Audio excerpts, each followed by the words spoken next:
This week on Fundamentals, we are breaking down and discussing Agatha All Along, episodes 1 and 2. We're doing a Penguin episode 1 review, Transformers 1 spoiler review, and so much more.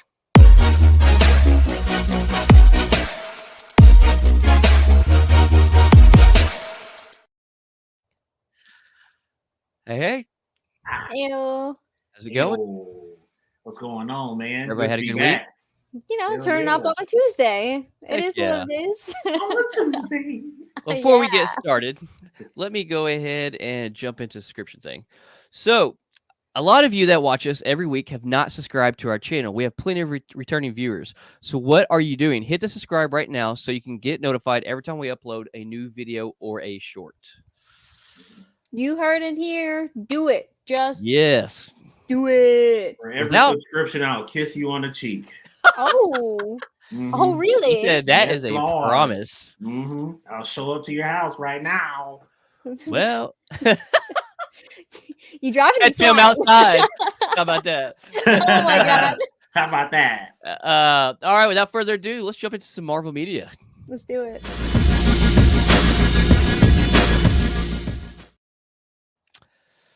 Who's ready to go down the Witch's Road? Oh my god. Agatha All Along, episode 1 and 2 from Wednesday last week. Mm-hmm. I'll let y'all start out before we jump into like what it was about. But like right off the bat, what was your immediate just like surface feelings of it? Like, how did you enjoy it? Think it could have been better? Not really care for it? Where y'all at on this? Dante, you go first. You want me to go first? Yeah. You sure? All right. Okay. All right. So, I loved it. I loved the teaser of like her like humming the Witch's Road, like in the car during that like first episode. Yes. Kind of like the whole feels of being like, the crime scene, kind of like, oh, we're like investigating this like death, and like just like the whole feel of that, and then like watching her claw out of her clothes, like there were just so many things that I loved really about this episode. I loved it so much that I watched it twice. Both episodes I watched it again later on. Oh. And I watched the new Rockstars breakdown, and then caught even more of the things that I was just like, how did I not know that it was so connected to the Wizard of Oz? What am I doing with my life? Yes. But oh, man, I really enjoyed it. Like, what about you, Deontay? Whew, I feel like I'm a witch now after watching this. I gotta join the coven. You know what I'm saying? Get my Well, we already are 3 of us. What we need? We need 2 more. 3 more? 3, I think it's 6, or is it 5? I don't know. I can't remember. I don't know. But we're doing this now. It's official. It's the season of the witch, man. You know what I'm saying? I'm about to watch Hocus Pocus after this and the second one. So hell yeah. I feel like I got initiated after watching Agatha All Along. There's a season of the witch for Destiny, so you got to call it like spooky season or whatever. I can't. Oh man, I showed up for the plot. And the plot turned out to be Aubrey Plaza. So I already knew what I was in here for. So I mean, welcome to the crew. Welcome to the coven. For sure. It's like Marvel knew exactly what they were doing with this show. When they cast her as the main villain, it was like, you know what? Instead of just leading up to her, let's just give her the first 2 episodes. And whew, Lord, I am so thankful for that. I got questions about that later. We'll ask those later. Blake, what about you? Yeah, so I'm loving it. Like I'm a huge WandaVision person. Like I've watched it over and over. I think what I like the acting, all of the performance and acting is great. Like there's not one person I feel like is lacking at all in anything. The way it started off, I feel like it's the first 2 episodes started off super strong. But what I love so much about this, and we've kind of lacked in I get their strategies for other Marvel projects, but like there's so much continuity with this. Like so much continuity tying in from WandaVision, so many things being said, so many things we see on screen that Yeah. is just so much continuity. And as Marvel fans, I feel like that's something we super look forward to. And we kind of like that. And that's been some, kind of the things that's been talked about, lacking thereof in other things recently, which I think, eventually everything will come together with continuity and all this stuff. But like with this, I don't think people expected this to come off as strong and great as it has. I think it's been phenomenal. Aubrey Plaza obviously is great. I mean, she's definitely one of the strongest leads in this. Catherine Hahn, though, Mm. like her transitioning, and like you said, we'll go her transitioning through all of the WandaVision decades, like that was so visually beautiful and creative. And then like Yeah. when it comes down to where she's black and white but everything else is color, and then that light swinging, but then like they nailed the perfect black and white light shining on her, but then the colored light in the back, like visually this is so beautiful. It's written well. Like some people say, oh, Agatha's a little over the top when she was in the crime scene deal, but let's be honest, Agatha's Just always been acting. over the Yeah. top in all of the scenes from WandaVision because it was part of the TV show acting type thing. Mhm. But then like when she transitioned and flipped came out, everything, like, oh my god, like I think all of the acting has been great. Like I'm super excited for tomorrow. uh I this is making me wish it all dropped at once because I'm one of those people that does not like waiting week to week. But For at the same real. time, it gives us great episodes like this. First of So all, who likes waiting week by week for things? Man. Everybody does.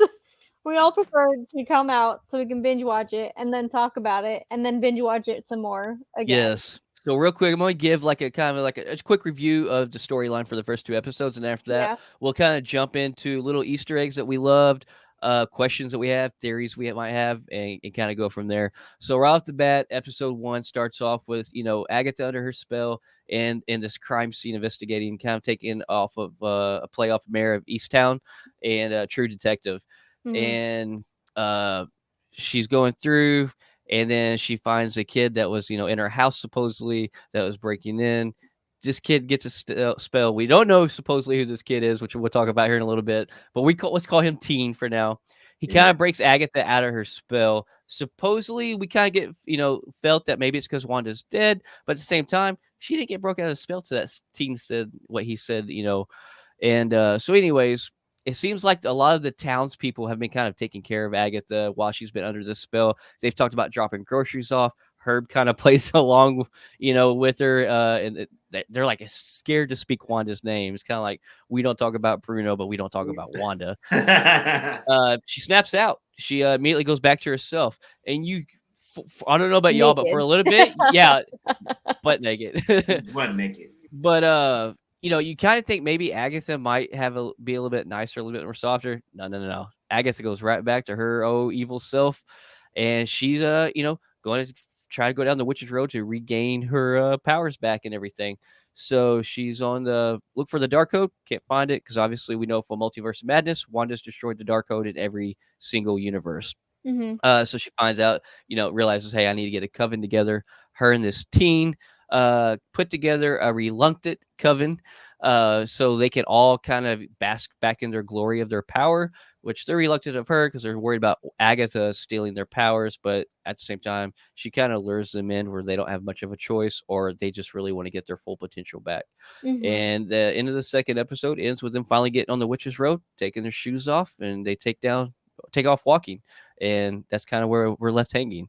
So with that being said, which one of you want to kick off on some things that you like to talk about these first two episodes? Deontay, I went Tay-Tay? first last time. Oh, Yeah. shoot! You just giving me all the types of props. All right, All cool. right. All right. I'm gonna take it. So the main Easter egg, like you already touched on it though, was kind of like when she was changing out of her clothes and how you got to see those different outfits that she wore in WandaVision. The one that I realized like about was like the purple sweater that she wore, but also that like 80s like kind of like workout gear. I was just like, oh my god, these are the outfits that you wore, and I was just like, oh my god, it's really happening.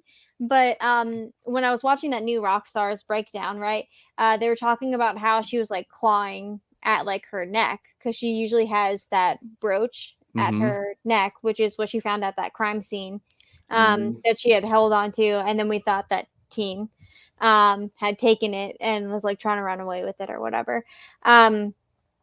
But I thought that was interesting that they were like, she was like clawing at her neck every time that she would try to like take off that next layer to claw out of, like how Aubrey Plaza said that, like, yeah, claw your way out, like get out. So like I'm interested to see like their dynamic, because like I have, like, we're gonna do questions after this, right? Oh yeah. Okay, all right, cool. So like that scene right there was like my favorite one. And then kind of just seeing like Aubrey Plaza being like, is this really how you see yourself? Like, are we really like doing this? And Wanda's like, or not Wanda, sorry, Agnes is like, yeah, like, I don't know what you're talking about, like, I'm here like talking about a dead body. And she's like, okay, well, let's play this then. And then like just like does the things. And then when she drops down the photos, they're like photos of rose gardens instead of like, and then like it's Agnes, but it's Agatha. And oh man, it's just so many great things that I'm really excited to see, and continue to watch for these little Easter eggs. Sorry, words are hard today. I'm rubbing off on you. Yeah, you did. Yeah. So I don't know how deep in the weeds you want us to get in about this, but they revealed the villains already. Oh, okay.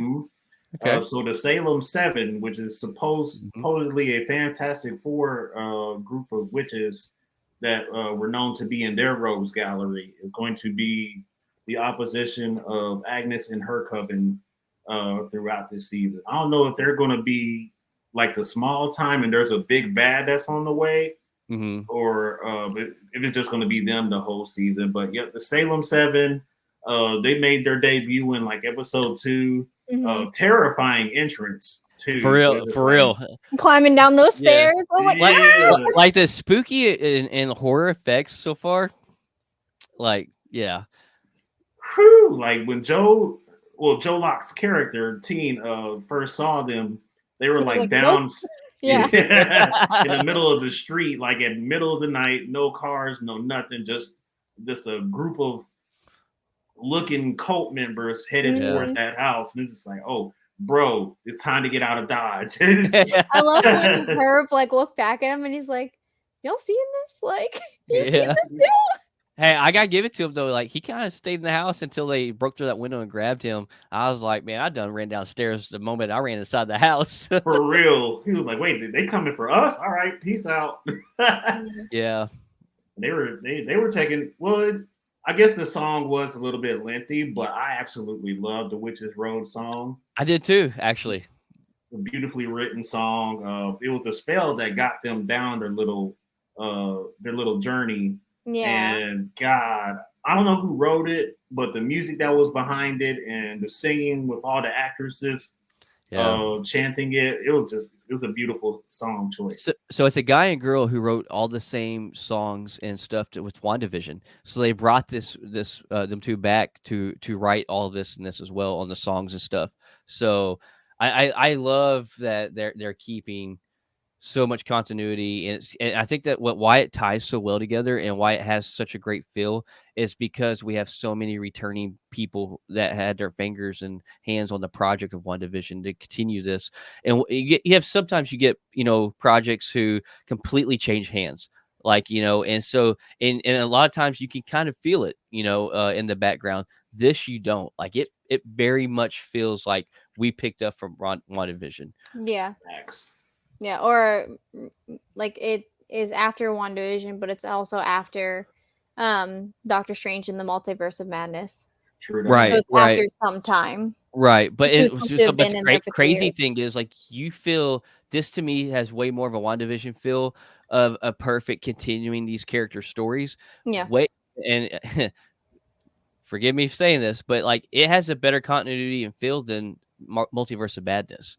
And here's another reason why: the Okay. new people that they brought into this, these writers, these everybody that had their hands on this project, they made sure that they watch WandaVision as they're creating this project. And you can really tell that Sam Raimi and Michael Waldron did not bother to watch WandaVision, and they just continued on Wanda's story how they wanted to, and tell it in that, like, that's where I think it's so important for these people to do their homework. Don't just bring these people in to, do the next project to continue the story.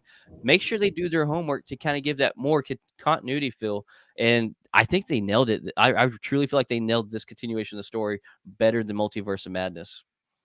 Yeah, it's pretty much a conclusion because when another spoiler, I think the end of episode 1, we see Wanda Maximoff's body in the body bag, like toe tag and everything, red hair, supposedly. Yeah. Because here's the other thing. Okay, we obviously never got to see Wanda's face, and per se, it could be for money reasons. Just a short little deal like that, it may not made sense to pay Elizabeth Olsen to come in and do that. But at the same time, we find out this teen is what got her out of the spell. It wasn't Wanda's death. So, and then we get to also the thing too. I'm gonna say this real quick, and then I'll say a couple Easter eggs, and then we'll get into the theories. But then Herb's like, "Oh yeah, she's dead," and then Agatha goes, "Well, you never know," and winks. Was that to mess with us on purpose, or was that to say, "Hey, by the end of this series, there's a possibility, or further on another project, Wanda could come back as Wanda." So they're leaving us out here dangling things in front of us for us to just assume and guess and not know. But yeah, and then like the toe tag thing, that's actually one of the Easter eggs I want to mention. Was like, you had all these dates, and we've seen it from the trailers that it says Wanda or W Maximoff, but then Agatha's name appears because we see that she had the dark code before her in WandaVision. But then you have all these other dates ahead. So fun fact, these dates, one of the dates is actually the premiere date for WandaVision. Another date is Elizabeth Olsen's birthday. Another date is Kevin Feige's birthday. Yeah. Another one is Stan Lee's birthday. And then the other one is Jack Kirby's birthday. Nice. So I thought that was really cool. But also, wondering if Wanda's dead again, or whatever. Yeah, we've seen her, that toe tag, and we've seen this body. But as we get to see, everything is actually in Agatha's head and taking place in her house or her yard. So when we actually see her walk up to, because we see the fake car she's driving with the cereal boxes for foot pedals, right? Yeah. So we see her as her neighbor, and when she's in this crime scene deal, she's like, "Hey, neighbor," and that yellow line, police tape line, more likely is his hedges. It's him on this side of his yard, her on her side of hers yard. So that whole scene actually took place in her head in the yard. It's not actually Wanda's body we're seeing. It's what's in her imagination underneath the spell. Yeah. So we still have not got Wanda's death. And maybe, it's a lot of us fans hoping that Wanda's not dead. We want to see more. I think everybody wants more Wanda. Yeah. So, like, they're still leaving that lingering in Hagen. Another Easter egg that I love, you were talking about Wizard of Oz, and they pull a lot of things from Wizard of Oz on little Easter eggs and ideas. Is when they're doing the intro, and it has that True Detective, Easttown, Mayor of Easttown intro, like. So if you watch, it's actually following a zigzagging yellow tape, which is like mimicking the yellow brick road, which I thought that was so creative and cool too. Like, there's so many awesome creatives in this 2 episodes. So I'm sure it's gonna be the whole thing. Like, oh my god, I'm loving it. So loving it. What they the Witch's Road, when they were like walked on it, they kind of like mimicked it. Like, as you watch them like walk on it, it kind of did that like swerving. That too. Yep. So it's just like that. And then when he said, "Oh, she's like undoubtedly like most sincerely dead," or something like that. Yes. That is a also Wizard of Oz like line when they sing about the Wicked Witch of the West being dead from the Munchkin land. But I was just like, oh, I can't believe I didn't pick up on that. Yeah, there's so many great things. And like another thing too, when they're in this interrogation room, which is actually in her house, and he's like, "Why are you looking at that painting?" And she's like, "I'm not. It's a window." And she looks over, there's a painting. That painting is actually of Macbeth and the Three Witches. So like, there's so many just coven witch things. And then really, if you want to dive in deep, which we won't get into it on here, but like, God, there's so many awesome throughout the years of things that are real in the credits, the pages and different things. There's so many things about witches and stuff in history. So I thought that was pretty awesome. Yeah. And I think with those 2 episodes, they're changing like the opening and ending themes a lot too. Because they had like one 9 Inch Nails ending for episode 1, and then they had like another for episode 2. I think it was maybe Marilyn Manson that did the ending for episode 2, or shoot, I can't remember now. To be honest with you, I have to fact check myself. But they changed the songs, and all of those songs are about witches. So it's just like nice. I love the theme that they're sticking with. Oh hell yeah! Like I can't wait to see what other music they bring in. So questions. Maybe y'all want to start off with some questions, like things that you're questioning about what we've seen so far, and with those questions leading into possible theories, or if you just want to hear like what we think about them. Yeah. So real quick, I wanted to ask Deontay about like something that he had said earlier. Like, are you thinking that like Aubrey Plaza's character is going to be like the villain the entire time? I'm thinking she's going to be like the stair stepper villain. Like once they get done with her, or at least make an alliance with her, there's going to be somebody in the shadows pulling the strings. Okay. I'm not too privy on what the Salem 7 is all about, but I think if there's somebody behind them, then that's probably going to be the season 1 big bad for Agatha All Along. So what I've seen with the Salem 7 is those were the people that she took their energy from WandaVision. She's the daughters of them. Oh. Yeah, Salem 7, I think from what I read and watched was that's supposed to be the daughters of the 7 that she took the powers from when we got that flashback, because she straight killed them. Well, no, I mean like those people looked like they were dead with the way that they were moving, because they moved in like demonic type like fashion. Yeah. So because the way that they came down those stairs is not human. Right. Yeah, no, for sure. So I'm curious. I'm sure we'll find out probably in the next episode then. Yeah. But supposedly what I read was like, because some of these actresses that are in the Salem 7, even though we haven't physically seen them, is already online and known to be in the Salem 7, but they're not the same women that we've seen. Supposedly that's the daughters of them people, like wanting to avenge from their mothers in the coven all being killed. But we'll see. I could be wrong. You never know how they're going to twist things. No, you don't. But real quick to give a thing on the Salem 7, if you don't mind, is like originally from the comics, the Salem 7 wasn't like this group of witches that Agatha killed, or was a lineage of them. Salem 7 was actually daughters of Nicholas Scratch, which is Agatha's son. Right. And we see all these things in here, about Nicholas Scratch, and we got more things we talk about later about when it comes to that. But originally Salem 7 was Nicholas Scratch's, he was the father of the Salem 7. Yes. See, they were foes of Scarlet Witch and the Fantastic Four, so yeah. No, because that's what I think that the villain is going to be of this. And I think that like Aubrey Plaza, what is her name in this? I'm sorry, I keep on calling her Rio. Yeah. Mm-hmm. Like RIO, Rio. Yep. Okay. So, like with like seeing Rio as like against Agatha, and seeing them like fight, I think that is just for now, and I think that they are gonna eventually come together, because part of the list was for that black heart, and we know that Rio has that black heart. So, like, I think she has to be a part of this coven, because Miss Hart doesn't actually have. Bless her soul. I love Deborah Jo Rupp. Oh my god! Like Foreman, baby. Her innocent self. Are we supposed to know this song?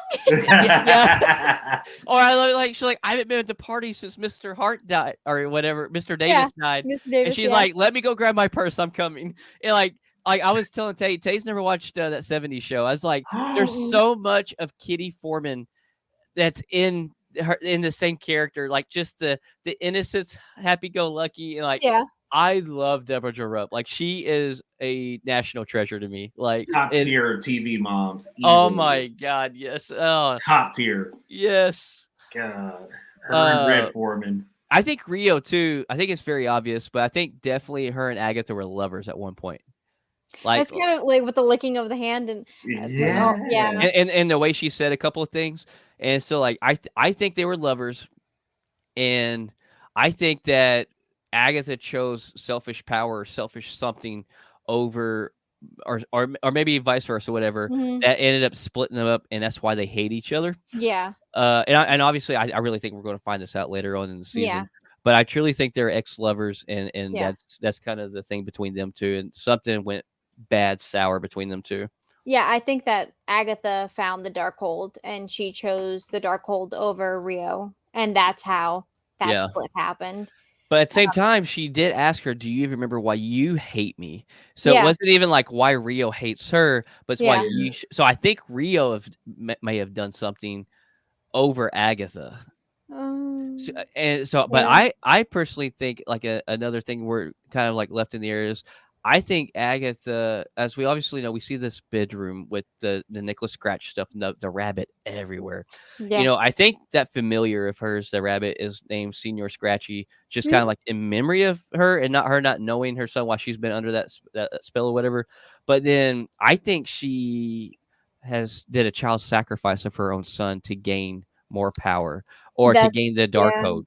Because when they're in that potions witch's shop, She I said can't you're think gonna of do her another name. child sacrifice. Yeah. Yeah, and then she Yeah. put Agatha's face, and she's like, when you do another child sacrifice, and like her kid, obviously she has a kid, so like, I think she sacrificed her own child. She like debated on maybe it was a struggle, but she went ahead and did it to gain the dark code or something. And then I think Nicholas Scratch may be reincarnated in the team. Mm. And that's why it's cloaked for her not to know. I don't know. I know it's wild. It's out there, but like, because we already know, in I think in like somewhere overseas, there's a closed caption on the trailer, and they already named the teen Billy. Well, we all know Billy Kaplan is Wiccan.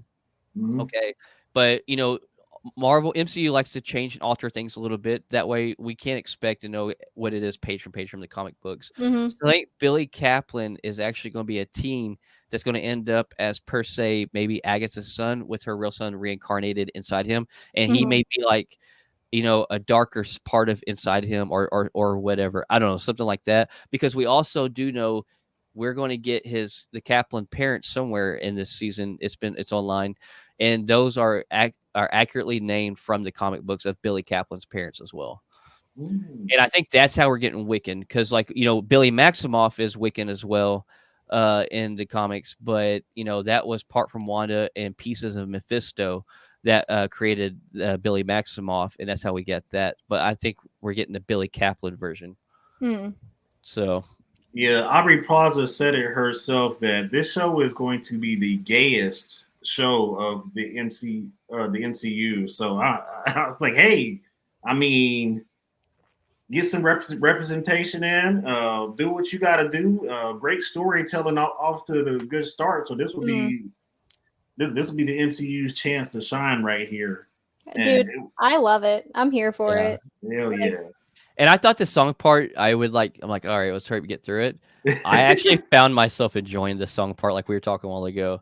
And like, I'm really glad because, it was on the fence back and forth on rumors like, this is going to be a musical. It's not going to be a musical.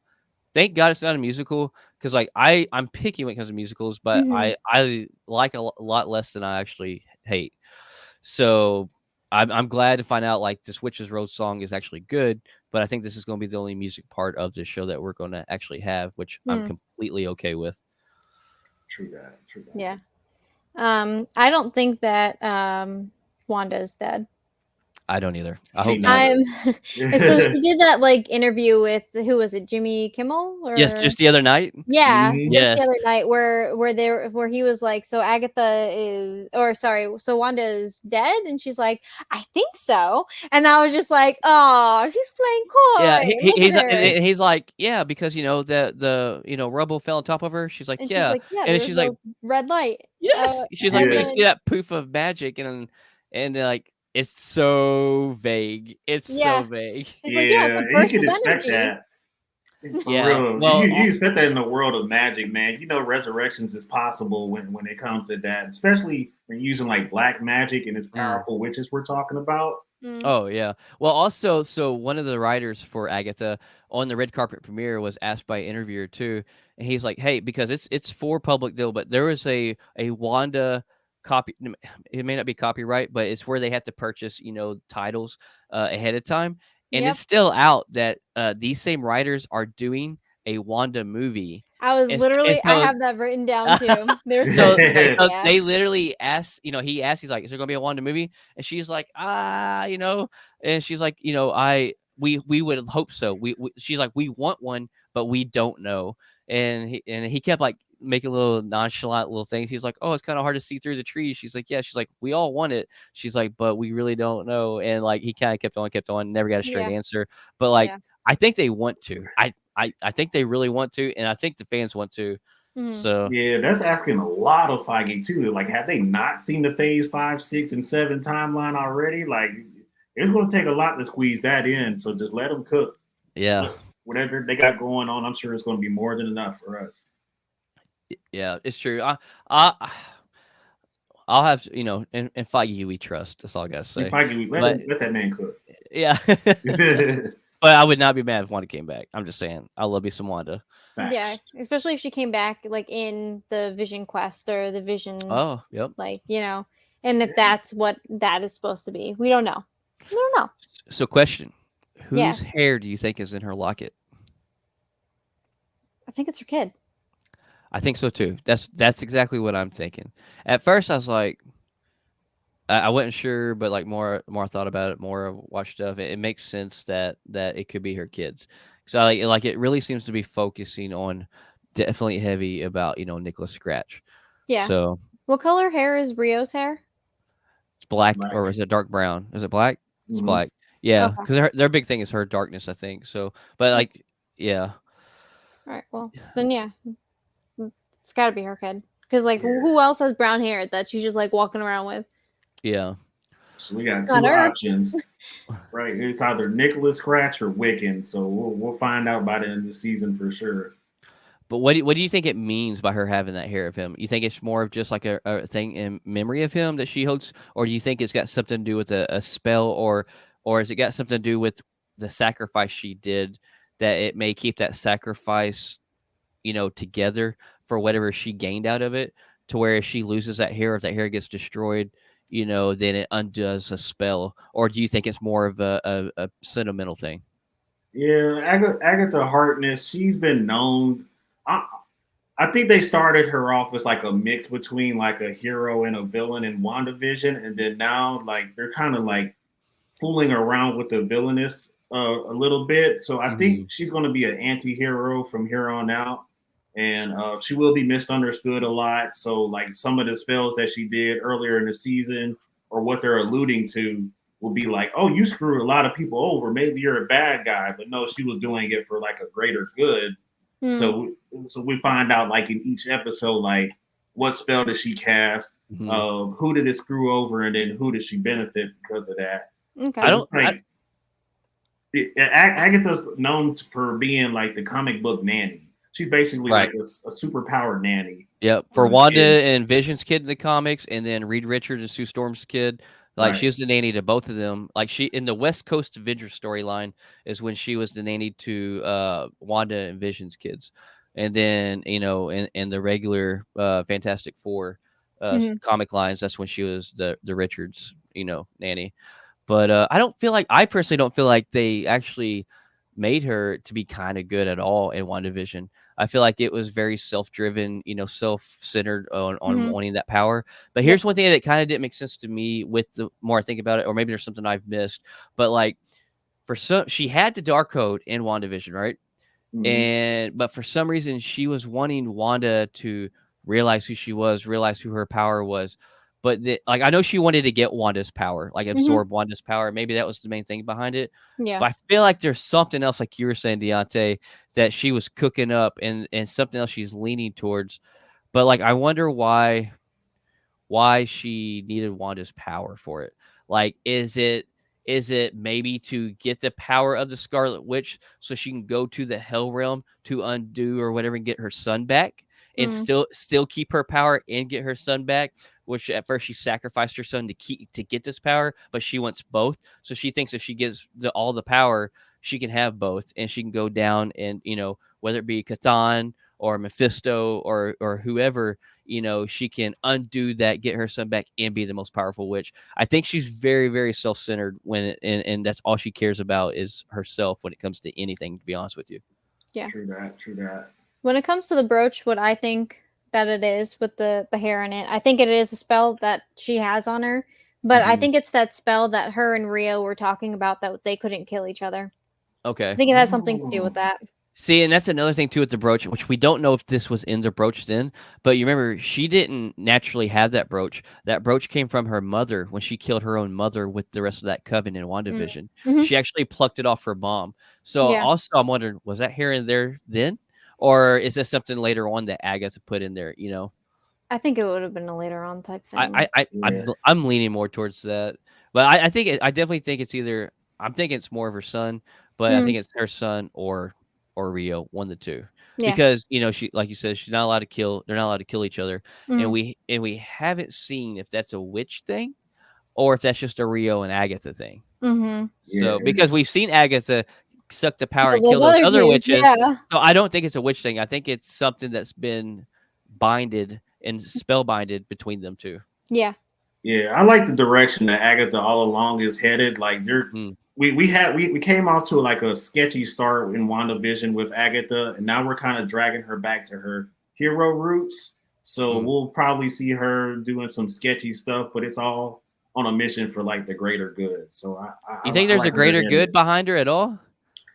I'm hoping that's what they're taking her back to her roots. I'm gonna be honest with you, and I'm gonna say there's nothing good about her, like at all. I don't think so.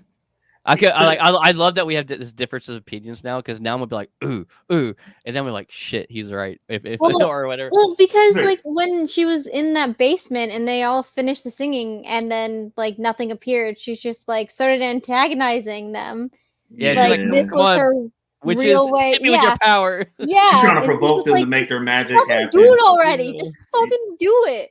Yeah, she's gonna be really misunderstood. I definitely think she's huge, like definitely a very misunderstood character for sure. I'm anxious now to see the end of this, like if she does end up coming out good or bad. I don't know, because they can't go either way if they want to with this. Yeah, but her intentions might be bad now, and they might turn out to be good later because she finds out that teen is something that's connected to her, and she's gotten a second chance and all that other stuff. Like we don't know. I still think she's a bad bitch. I don't want her to be good. I want her to stay bad. Because like, I mean, from killing that coven, all up to now, I feel like it's just been very bad stuff. Yeah. Yeah. I don't know. We'll see. But you have anything else for Agatha? That's it. No. Oh man, I can't wait till tomorrow. I'm ready for episode 3. Yeah, I am too. But another great thing we got with Marvel this week, was it yesterday, I believe? Yesterday, yeah. Yeah, yesterday. We have an official poster for Thunderbolts, and we got an official teaser trailer. Yeah, we did. Now, look at that beautiful poster. I absolutely love it. Like, it's great. And real quick, it actually reminds me a lot of the Sands of Anarchy poster. Look at that. Oh, because they even got like the little shield thing in the back. Okay. Yeah, look at that. Yeah. Huh. But regardless, that poster was done 16, 17 years ago. It's been a minute. Yeah. But maybe not that long. Maybe 15 years. I don't know. But I love it. I'm here for it. I think the poster art's great. I got into some forums. You see, it was Marvel nowadays. You see a lot of 50-50 hate and love. And it was crazy, the overwhelming positivity coming from this poster in this trailer that was released yesterday. Like, it was more of like 10% negative and 90% positive, which to me speaks loudly because it's became so cool to bash Marvel lately and nitpick it to death. But so pretty much what we get to see, it starts off with Alexei and Yelena. She comes to his apartment, kind of checking in on him. He's at a low point, but he's like he thinks she's DoorDash. Yeah. And he real quick tries cleaning up, answers the door, And she's like, something's wrong with her. She's not feeling fulfilled. And she's like, you feel fulfilled? He's like, I feel full and filled. And he's lying to her, whatever. But Yeah. then we see, U.S. agent played by Wyatt Russell. He's struggling reading articles of the fall of a Captain America or whatever, and he's got a kid now. It's like pretty much all of these characters are like not doing their best. Right. Like we don't know where Ghost is. We don't get to see that. We don't know where Taskmaster is. We see them, but we don't know where they're at in life. Mm. And then so it looks like pretty much they were all individually led to go to a building, which might be Avengers Tower, might not be, where they see Sentry, aka Bob. And that's pretty much Marvel's Superman with huge mental health problems, like struggles and stuff. And we get to see them. We see them, I think, at the top of Avengers Tower. If not, it's a very big building, and it really seems like that's where this is for real. Which Tay called it, in a few episodes back that, Avengers Tower is definitely where they're at, and it looks a lot like Avengers Tower. Let's be honest. And Val is the one who is actually kind of gathering. I think she's the one that individually sent them to this building to kind of do on this fake mission, and it was actually just to group them together and be like, hey. Because she knows that, if she just did a formal invite, it probably wouldn't have happened. Which Val is back to, or is now has a white streak in her hair, not a purple like we've been seeing, which is more comic accurate to her character. And the big thing that Marvel's promoting is be careful who you assemble, and they are big on making sure that asterisk is on the logo. Yeah. Which I think we're going to get a title change by the end of this, from Dark Avengers or whatever. But man, the teaser trailer looks great. Like it looks so good. What do y'all think about it? Shit. Deontay, you go first. I went first the entire last time. It's all you, dude. You're right. We gave you the witches, and now I get the. I was gonna say it too. Now I got the bitches. Thunderbolts look so good, man. I have some of the biggest Marvel haters in one of my Facebook groups, and he's just like, "Yeah, this actually looks flaming fire. Like, it is. Take your ass to go see it when it comes out." This is probably going to be one of it's going to be a part of a winning streak for next year with Marvel. God. So you got Captain America 4, you got this Fantastic Four, Daredevil Born Again. So everybody's going to be going nuts all year long, nonstop. And first thing I noticed was the fighting. So when they all got into the same room, they misunderstood each other immediately. So I'm just going to hit everybody. Let's just hit each other, and it's like you see everybody's power in full display. Ghost is phasing through shit. Taskmaster is trading blows with somebody. U.S. agent is throwing his shield at somebody, and it's just like, oh man, this is the Marvel that we know and love. And what was I thinking? Oh, we even get to see a lot more Bucky. So apparently, at some point, Bucky is going to be brainwashed again. You think so? I don't know what is leading to this, but at some point in the trailer, he's chasing them. Yeah, but I think that's because Bucky, which is a congressman now. And I'm super interested to find out how he even became. Will you imagine, his campaign? Like, this guy's been a contract killer, brainwashed, but he got voted in as a congressman. Anyway, I'm getting too deep into this, but I think maybe they are all put together with Val because Bucky's not with that. I can't remember. Was he with the group in the Avengers Tower? I think he was, but I could be wrong. So I'm thinking that maybe they're kind of working together, and then he's sent to them after the government to try to stop them. But then once he stops them, because man, he's got so Winter Soldier vibes when he pulls out that gun and shoots toward their vehicle. But I think maybe it's a misunderstanding, and then he reluctantly joins up with them to finish out whatever they're doing. I don't think they're going to give us a brainwashed Bucky again. The man's been through it already, in more than one movie. We've already seen it, We've seen it twice. We've seen him, Winter Soldier, obviously, but then we've seen his struggle of overcoming that through Wakanda. And I think it wouldn't be fair to Wakanda for what they put him through, and to show that whatever they put him through to come over it, it was easily right back done. Yeah. So that's just my personal opinion. I hope they don't go that route, but they may. You never know. But yeah, they definitely. I love it when he points that gun or whatever he's got towards their vehicle. Because I was like, God, this takes me back to Captain America: Winter Soldier. Like it so had that vibe. Because when he what was it when he stood in the middle of the street of Winter Soldier? Was it toward Nick Fury, wasn't it? And he flipped his vehicle with that disc that went underneath it and blew it up upside down. That was almost a replica of that scene. I'm like, oh hell yes, man. Hell yes. He's come a long way. Now he's pulling his arm out of a dishwashing machine, and it's yes, literally what I was about to talk about. I was like, I saw that part, and I like cracked up laughing. I was like, oh my god, like he's cleaning his arm in the dishwasher. That sounds pretty convenient. Yeah, like you just pop that thing off, and you just like throw it in the dishwasher, let it do its rinse cycle, and then it's good as new. I want to make sure he does. Yeah, boy, he puts that spot-free stuff in it. Yeah, dude, you have to. Dawn Platinum. I was wondering, does he wash it by himself, or does he do a full load with other dishes? No, it looks like at the bottom had like whole dishes in it, and then the top had his arm. Wow. Is what it looked like anyway. I could be completely wrong, but that's what I visualized in my brain now. So that it has to be that.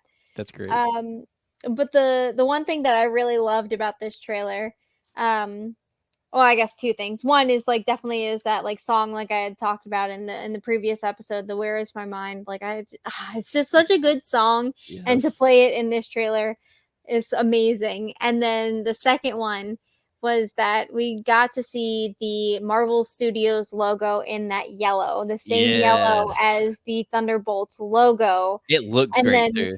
It like was on the screen and it was a black screen, and then it just like went up when they were like in the man. Dude, it just so it was great. It's a great teaser. Like I cannot wait till we get a fucking full trailer. Like oh my god, I cannot. Well, it's not coming out until May, so I don't think that we would get one until. No, I say we get one at Super Bowl. Yeah. I bet we get one at Super Bowl. I was definitely saying February, but I think that we would see it like we would see something about it at the end of like Brave New World or something. Yeah, don't we get Brave New World on Valentine's Day? Yeah, that's what I was saying. February. So somewhere that makes sense. Yeah, post-credit scene or something. Maybe. It wouldn't surprise me if they give it to us on Super Bowl or when Brave New World comes out. But like they could give us the Super Bowl trailer, and then just 2 weeks later, boom, it's full blown in theaters when Brave New World comes out. And I think that marketing wise, I think that would be a great strategy to do it. I don't want to wait that long, but I think that's how long we're gonna wait. Give it to us on Christmas Day. Give us some Christmas early. Give us some gifts from Santa. So, yeah. Feige claws. Yeah. But Sentry, man, like so from what I'm understanding, and I've seen a little research from Sentry, like the guy that plays him is like super comic accurate, and like how he's portrayed his acting in the past, like they really nailed the casting for him. But like you said, Deontay, he's pretty much like Marvel's Superman, right? Just with he has some, instability problems. Yeah, I think like in the comics, like he struggles with like self-doubt. I think he has a drug problem, and all kinds of stuff. And if you actually zoom in, like when they're actually they're about to show him, there's some paperwork over here to the side in these crates, and you see multiple S logos. So they're like it's like they're trying to build and create the perfect superhero, I think maybe. And so like you see multiple Sentry logos where they're trying to pick. Then you see like a graph of different hair designs. And it's like which hair designs are trending to give this guy. So I think they're trying to make him like as mentally stable as they can and use him as a government puppet. I don't know. But I know like, we're almost certain this is Avengers Tower, but I don't see where Val is. How she can afford this whole tower. I still think that there's a bigger hand behind her at work that maybe owns this, because and I could be wrong. Maybe it is Val, but I feel like if they make it Val that bought it and not either Kingpin or Baxter Building or Mephisto or something eventually, I think it's going to have a lot of fans kind of slightly upset, to be honest with you. Because like I just don't see where Val, what was it like her husband or ex-husband? He worked for the CIA, wasn't it? Yeah, Yeah. Everett Scott, I believe. Yeah, and she worked for another government entity. So, and we've seen her like in her apartment, different things. I just don't see where financially she could buy that whole entire building. So I'm wondering if there's not a bigger shadow person, at bay that we may find toward the end of this movie that's actually not Val being the puppeteer, but someone else being the puppeteer and Val just being a puppet right along with this team. Yeah. I don't know. Like she had her like own company, and like every company has its own sponsors. So I could see somebody else like sponsoring her Mhm. buying this building and then also using it like a kingpin. Maybe like some silent investor, like sponsor type people. Yeah, Yeah. that's true. I mean, we got Sentry too is like one of the most powerful characters in Marvel. So see him and not knowing True. if he's going to be good or bad this movie. And who knows? Maybe she went to all these different countries' governments and got them to back her and financially, Yeah. and that was the whole deal. Was she builds the perfect superhero that can't be defeated, and maybe all these governments are backing her, and that's how she can afford this. Actually, Yeah. It's very much true. I seen a Dylan line today. It said like Bucky and his long hair, and like where that poster is, that he's looking a lot like Aragorn from Lord of the Rings, Viggo Mortensen. I was like, I'm not gonna lie. If you squint, he kind of does like a real quick glance, but I'm okay with that. I love So we're Aragorn. gonna get him in Lord of the Rings next. Is that what we're saying? All right, I'm here for it. Oh man, but yeah, I don't know. I think this has a really really strong start and promotion of this new. Like you said earlier, Deontay, 2025 is going to be an amazing year. I truly believe for Marvel. Like it's going to be probably one of their strongest years to date. Yeah. Yeah, 100%. It's gonna be great. It's great. Yeah, we'll show a picture of Citry real quick. So there's Citry, Bob, which he also is the same actor. Yep, Lewis Pullman pulled. He played Bob in Top Gun, Maverick, which is kind of funny. And then here they are all gathered together with Val. And okay. So yeah, that is the Avengers Tower right there. So that he's with them. You're right, because you can see the slant of the window and everything. And yeah, they look really pissed off and aggravated that Val was behind what just happened. He's like, this big. What's also cool, I got one more picture to show, is like there's some kind of gala or some kind of giant city gathering. Oh, with Loki's with Loki's scepter in a glass case. Yes. So I'm like, okay, is this like a gala for like a Battle of New York type thing? Because it almost looks like back there on the banners, this is Battle. Yeah, it says Battle of New York back there. So it looks like this might be like a yearly gala. You gonna pull it up? What's that? You're gonna pull up the photo? I thought you said you had the photo. Did you have the photo? I just showed it. You're talking about the gala. Oh, okay. Yeah, the gala. Yeah. But like, I'm kind of curious to see like what this is all about and what happens, what takes place in this. But I thought it was pretty crazy they had Loki's scepter in there. Yeah, I'm excited because I'm like, what if somebody like takes out like and actually takes it? What if they do something with it? What if they just keep it there and they don't do anything with it? We know that stone is out of it, so I think it's powerless. Like what powers it and allows you to do anything with it is by having the stone in it. Yeah. So I think it's okay, but I definitely didn't expect to see Loki scepter ever again, to be honest with you. Yeah. Man. But yeah, I think that's this week for Marvel. Y'all ready to discuss some DC? Absolutely.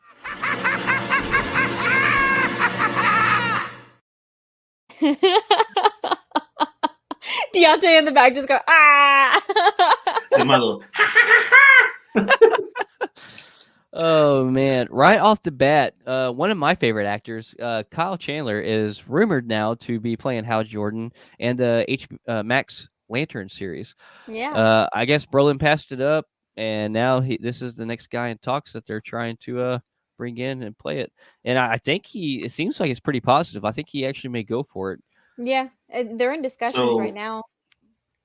I just saw the official announcement today, so it is confirmed he is going to be. It is okay. Yeah. Oh, so cool, I was like, and it just came out like maybe like a couple hours ago too, while we were in theater. So he's like officially our Hal Jordan. Oh, nice. So, and like I Nice. love Kyle Chandler. Like back in the day, he had a great TV show on CBS called Early Edition. But what he's most famously known for is Friday Night Lights, another great show that he played the coach in there. But then also most recently that I know of, he was in the first season of Mayor of Kingstown with Jeremy Renner. Yeah, he played Jeremy Renner's brother. And God, that's if you've not watched Mayor of Kingstown, you're sleeping on it. It's so good. We'll continue on DC. I'm telling you right now, it's so good. Yeah. But yeah, I think he's a great actor. I'm here for it. So Yeah. And he's someone we've not seen at any kind of hero or villain realm of anything. It's not really his typical filming. Oh, he was in area. Marvel's movie. Was he? Was he not? Oh. I don't know. Don't quote me on that. I might be completely wrong. So just gonna leave it at that. Like I don't remember. I don't remember. We also have Frank Grillo, which Mhm. has been in the MCU. He was Crossbones. We see Captain America fight him. He went from Shield to Hydra. But anyways, he is playing, as we know, in Creature Commandos, Rick Flag Sr. Yeah. But he just recently said that his character he's playing, Rick Flag Sr., is going to be in multiple DC titles throughout Yeah. this new reboot. Yeah. So I like him as an actor.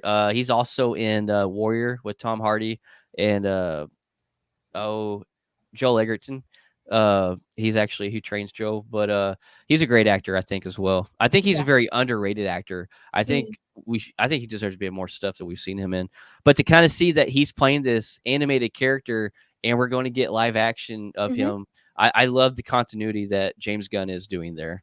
Yeah. So he's going to be in Creature Commandos, but he's also going to be in the Superman movie as well as Peacemaker season 2. Nice. So we're going to see him in those 3 different, like you said, multimedia.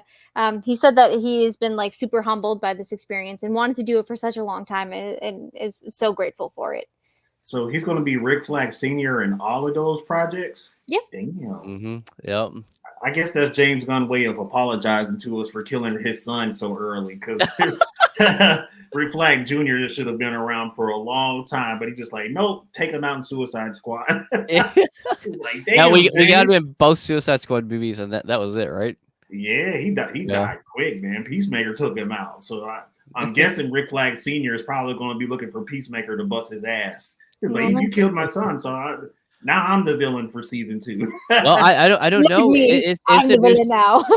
is the Suicide Squad, the latest one, going to be part of his new DC though? I think it's not, because Peacemaker season 1 has been officially not part of the new DC. They said season 2. They're going to call it season 2. Yeah. That's going to take place, in As the part of new, the new DC studios. Yeah. But season 1's considered not part of it. Yeah, because it starts with Creature Commandos. Yep. Oh, okay, yeah, but that's nuts, because it's just there's so much connection with season 1 Peacemaker. Well, we'll see what he says at the New York Comic-Con, because they have that panel that you were talking about last week. So we'll never know, man. Like maybe he has something coming up. Yeah, I'm ready to see that panel. I'm not gonna lie. I hope they title drop so many things that just drops our mouths to the ground. Like I hope. Please. And I hope they tease us with maybe a couple of new cast members of some characters that we don't know. That'd be cool. But maybe it could be asking too much. Who knows?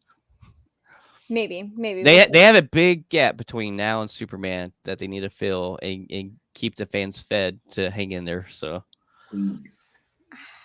I don't know. We have Marvel to feed us. It's okay. This is true. Sorry, DC. So first superhero this week also to get a Hollywood star on the Walk of Fame is a Batman. Yeah. Batman. Yeah, super awesome, man. This is actually happening on the 26th, so just in a couple of days we're actually going to see this come to fruition. But like it's so cool that like an actual like superhero is getting a star, which means that like there's so many more like to come, because you always got to have that one that starts it. If they don't, then it's not going to be fair, because there's other great ones out there. Right. Absolutely. They have to give them their own street. Like don't put them with live action celebrities Give them their own street because it's about to get lengthy up in here. Mm-hmm. So Penguin came out last week, right after Agatha, right? Yeah. So I'm really happy about like how they had this. Like I know it was a longer episode, but I think that they really built it up. I really like Sophia Falcone in it. Like I think she plays a great villain. Oh my god, like she just has that like grittiness to her that I was really expecting and excited to see. You got to kind of hear that she got to spend some time in Arkham. Mm-hmm. So I would really like to see like her backstory, which is why I'm hoping that like the spin-off series is about her now, really a lot more. Please. But like I really did enjoy this first episode. I'm excited for Thursday to see the second episode. What you guys think? Yeah. So I think every performance in there was phenomenal. Mm, I personally, like me and Deontay kind of talked. I think we're kind of on the same page about this. Really hope that we get to where we see Penguin ruling more as a kingpin. mm, I don't want to see this whole season bickerment and fights between the two crime families. yeah. I get them needing to explain what they did in this first episode, but I do Mhm. kind of hope the pace speeds up a little bit to where we see Penguin kind of ruling, and this is about Penguin. Because why would you give us a series about Penguin, Yeah. and when it's the two crime families bickering back and forth? Yeah. So other than that, though, I'm here for it. The performance was good. It was a little slower than I expected, but it wasn't bad slow by no Yeah. means. So that's kind of my overview on the whole first episode. Deontay was Yeah, I turned into a hater. and that's okay. We love that. We love the content Yeah, story.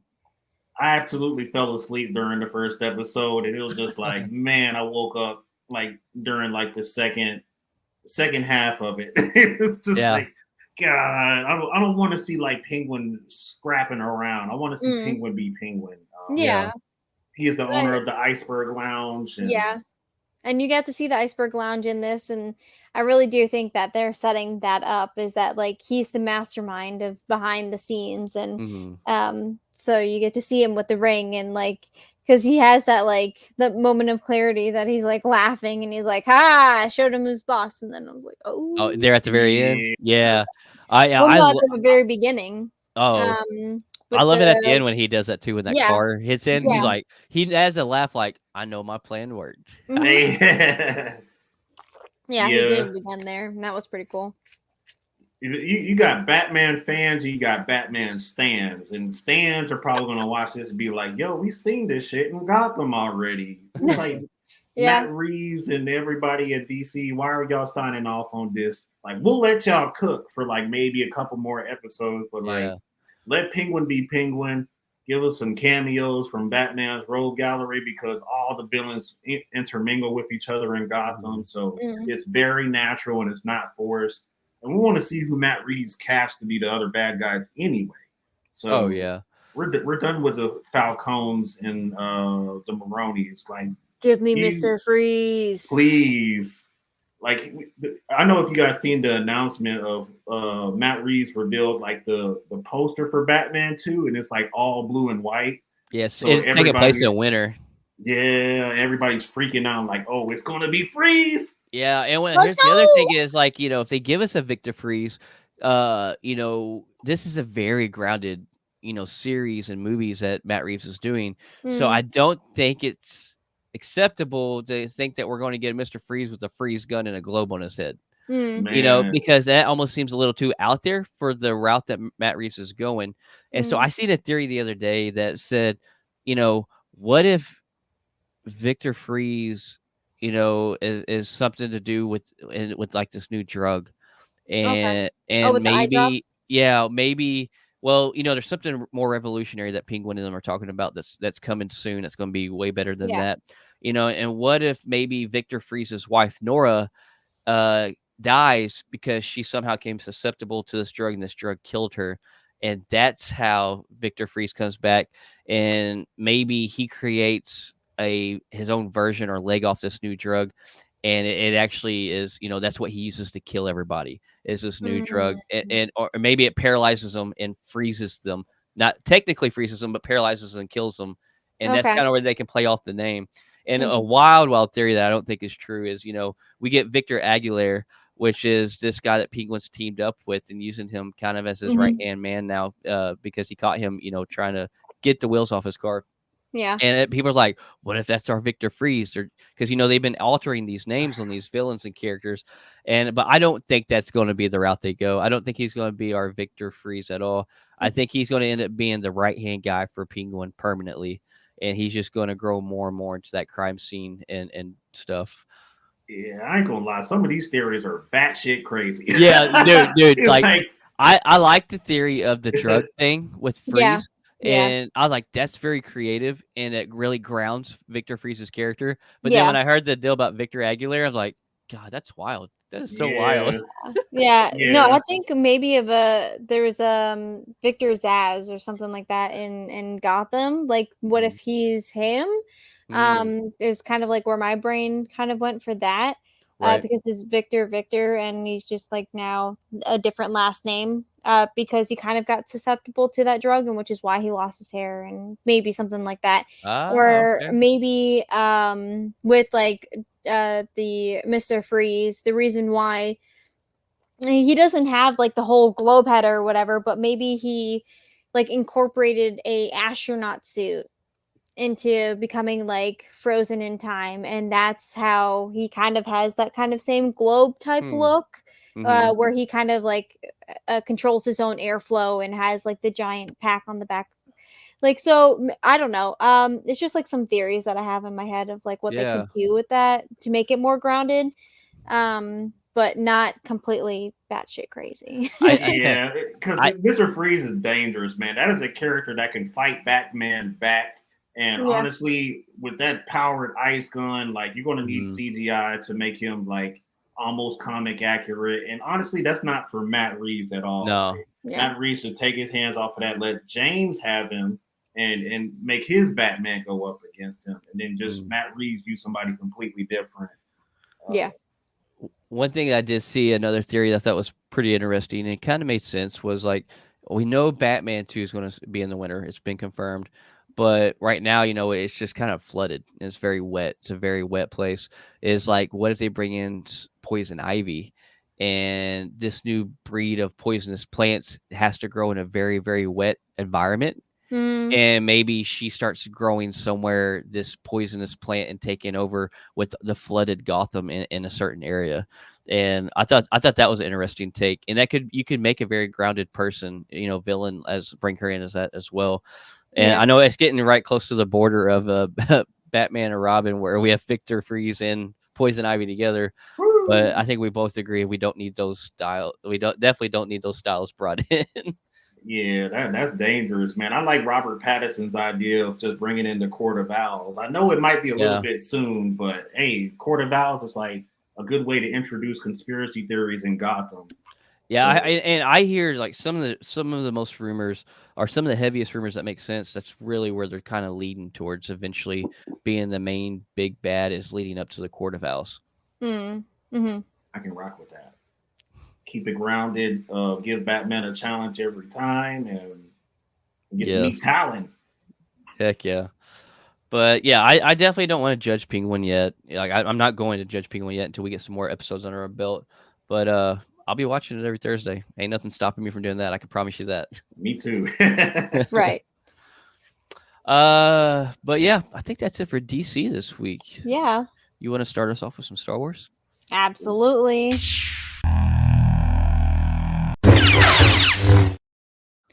So all you Star Wars fans out there, you might have watched something called Bad Batch, who recently had their season, like, what season was it? 3?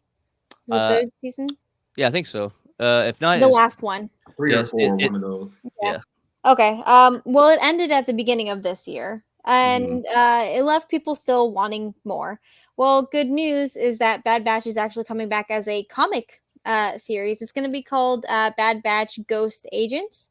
And that's going to have its first actual comic book release on the 15th of January. Now, they do have they have like a comic book art out. But they're very vivid as to say like this isn't like a complete like solid like artwork that you might have. So it's actually going to be by those Dark Horse Comics. And it's just going to be like a 5-issue mini series, so something to kind of like fill that gap, if you will, of things that I like the Bad Batch. Have y'all watched it?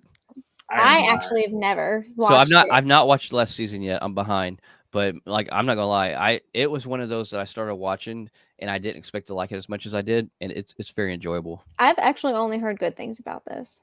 Me too. Nice. I haven't watched anything Star Wars animated. Anything. Nothing. Oh, you are missing out. I can promise you that. Like there's some good Star Wars animation out there. Deontay, actually, I think I'm right there with you. Whew. I think the closest I've ever gotten to that was maybe Jendy Tartakovsky's Clone Wars back in Cartoon Network days. That was a whole name. I was like, where are we putting the voodoo hex on something? What is happening? That's the Powerpuff Girls man too. Oh yeah? Yeah, he's Samurai Jack as well. Great artist. Nice. Oh man. All right. Well, I mean, like my dad's always telling me how I need to watch Clone Wars and how Bad Batch was good. I don't know. Like it's so daunting because there's so much. It's a lot. Just like, yeah. Well, cool thing about Bad Batch is like you don't have to watch like Clone Wars and all other stuff to enjoy it. Okay. You can. It literally takes place in between episode 3 and 4. 3 and 4. Okay. Yep. Like it's like literally when Execute Order 66? Mm-hmm. Yeah. Yeah. So this takes place right after that the first season starts right after that order was given. Yeah.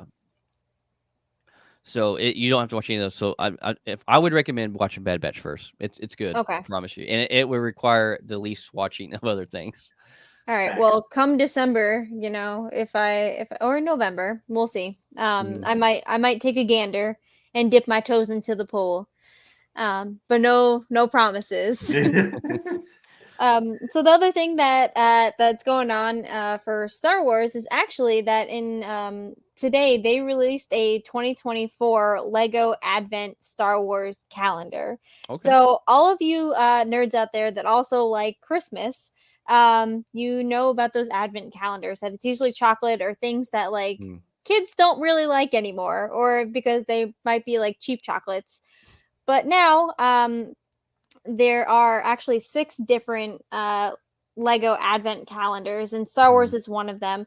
It's going to be 24 days, and each day either you get like a minifigure or you get like a mini build, and then you just like build it up and you have like your own little characters. So like in the Star Wars one, you get Leia, but you also get like a small little AT-AT.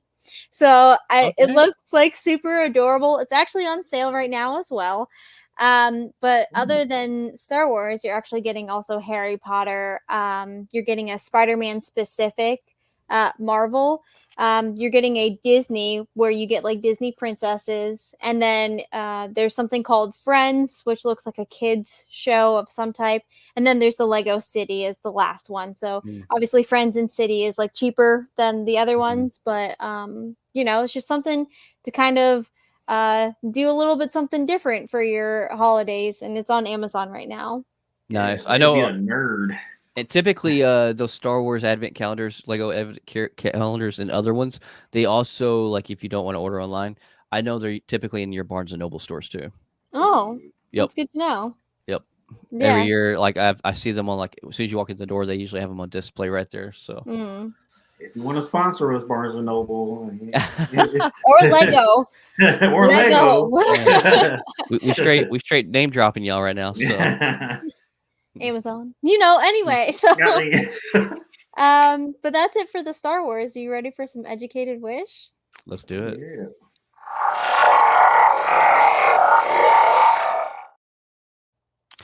So a trailer, I'm actually unashamedly excited for.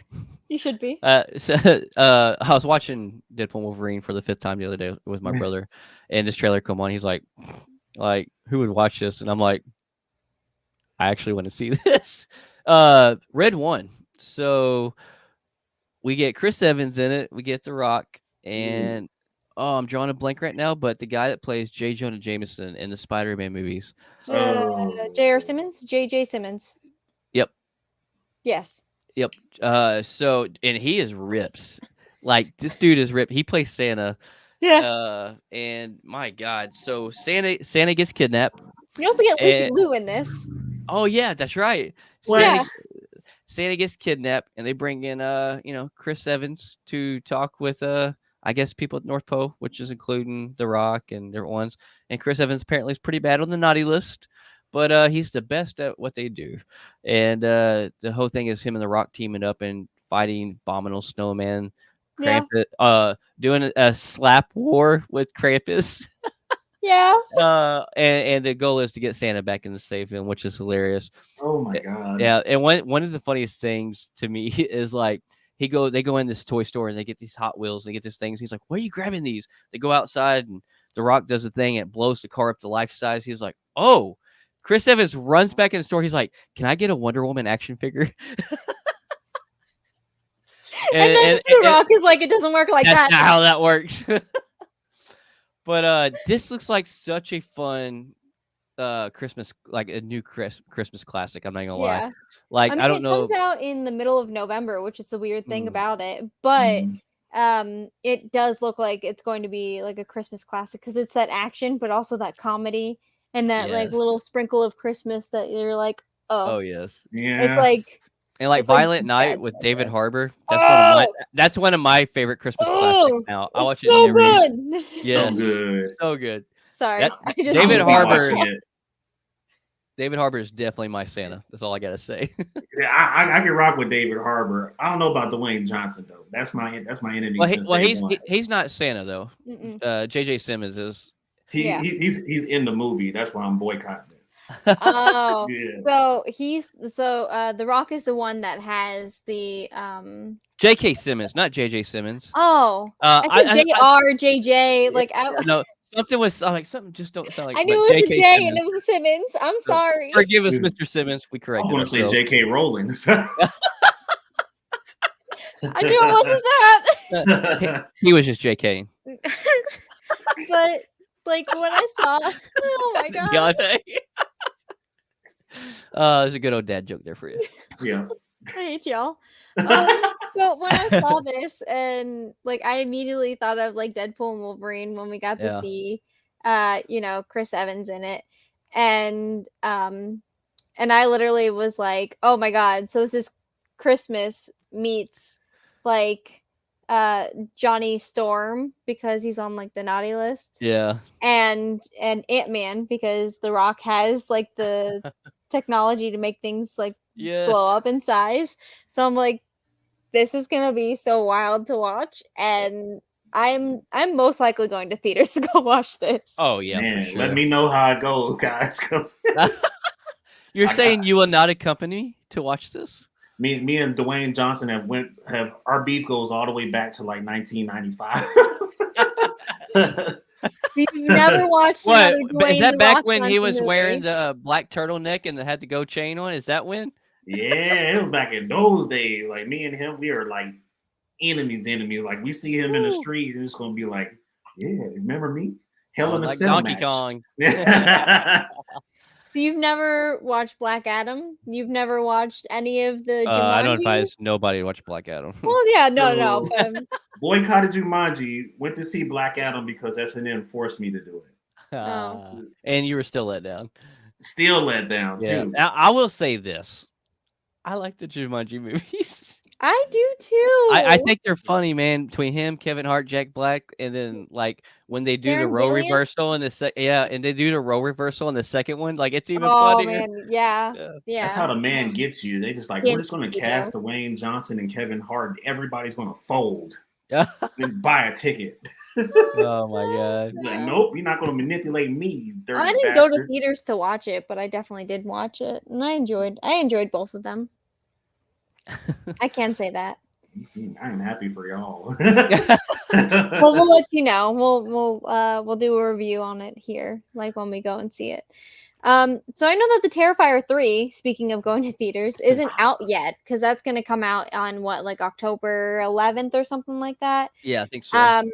So Terminator 3 is coming out October 11th, but the writer and the director has already said that they are straight up down to do Terrifier 4. It's been confirmed, I think. Yeah. Yeah, they straight up just like confirmed it. They're like, "Yep, we're doing it," and I'm like, we don't even know how 3 is going to do, but we know Yeah. people is going to give us our money, so we'll go ahead and say, yeah, we're doing 4. I think it was just like so different. It's became a new cult classic in the horror film industry. It seems like. So, fun fact: I've not seen any of them. I don't know if you I've seen one of them. have I you. don't know if it was the first or the second. I So don't I've caught remember. clips of when the first and the second one have been out, and I've caught clips of it on TikTok, and it just I'm not even gonna lie, I'm not basing this on what I've seen of this. I do want to see them to get my own judgment, but they look kind of corny to Yeah, me. no, it definitely was because it was like made back in the 80s or something. Like it was not Oh, great was it? graphics like at all. Yeah, dude. It was Oh, okay. I don't think it I was made anytime soon. I thought it was. Okay, well, now I might be I'm totally like Googling pulling now. your leg. Hang on. Terrifier is supposed to be Yeah, like a Terrifier B-list came out horror in movie. 2016. The Terrifier first 1. one? Yes. Oh god, that makes it so much worse. Yeah, that's what I'm saying. Like it looks like I can Oh, see where you think the quality of it is like that, but like it's grown. It's getting a bigger and bigger cult following. It But really is. no, 2016 was the first one, and yeah. Yeah, Art the Clown is becoming a culture phenomenon too. So like Call of Duty, you can have an operator skin as Art the Clown. Yeah, you're right. The actor is getting a lot of con appearances, so it's just like, damn, man, I need to check these movies out. I do want to check them out so I can base my honest opinion because I cannot go off a 30, 60-second clip, obviously. yeah. But Yeah, I've seen one of them and I'm good. Yep, first 2 were on Peacock, so if you guys got a Peacock account, watch them. All right. Okay. So there's that new Lord of the Rings, War of Rumir, that's coming out in December, right? So I just laughed and accidentally clicked our frames off. She said, Ramir. I don't know, man. Like, I'm gonna struggle saying that every time, but you know what? It's okay because I don't know if it said like Rohirrim. I think it's War of Rohirrim. Sure. So they had a new poster come out, and it features the daughter. So you see her right here, the daughter of the king. Her name is Hera, and she's about to like go to war. Like, and she looks badass. I love my Lord of the Rings, even if I can't pronounce it right. But